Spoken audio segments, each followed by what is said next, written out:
ได้ยินข่าวว่าแอดผีหู้ตัวไว้ก็ไม่เฮได้ยินข่าวว่าได้เขาหู้ตัวว่าก็ไม่เผื่อถึงหู้ตัวมามึงได้บนหวังว่าใครไกวผีน้ำเอาแหละอ๋อตึงหาหู้ตัวมือเร็วว่าก็ไม่ได้หู้ตัวว่าเจ้าว่าเปิ้นเฮ็ดเราตาเปิ้นไม่หลงเนาะในว่า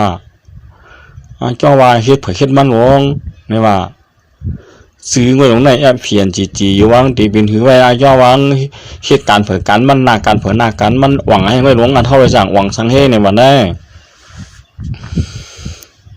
มันเป็นในอันที่พอมีคนเมืองป้องสินั่นหลายกวนนั้นใครในวันเมืองเฮาในก็เฮ็ดก่อมันก็เป็นนั่นก้อยกุนใครตีลินเฮาในก็เฮ็ดก่อมันก็มันขึ้นเป็นนั่นก้อย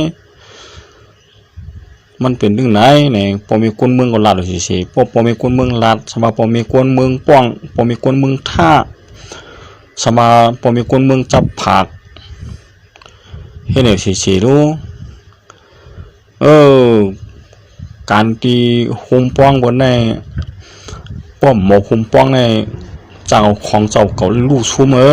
เนี่ยพอมีคนเมืองได้หู้ตั้งเขาเด็กเขาตึงด้านหู้นั่นแหละตึงหาหูมว่ามือซื้อในก้อยวันไหนรู้แน่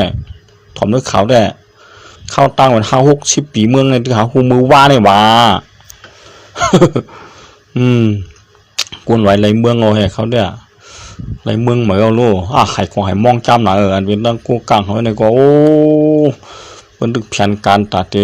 อุเปลืองกินนาตีเหมือนถึงว่าเขาก็ล่ามเลยเขาดึกซ้ำหลังว่าให้นาวันว่ามาดังจกหวังต้อยแทงก่อนผือถึงกำเอาหูตัวมากประมาณเตรียมเอาเยอะไป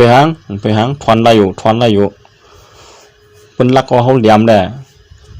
ปุ่นมุนปุงแล้วเขามึงปุงเขียมกะปุ่นโยหีมาล็อกไปเขียมหรอกอีกช่อยหางมานะเปลี่ยนตะปีปุ่นนี้หางไตเขาตดไตเขาในวาวพร้อมกันหมดเลยแต่3-4 เจ้าคืมต่ำไปเปี้ยเขาเจ้าคือเดียวตั้งน้ำมันพร้อมกัน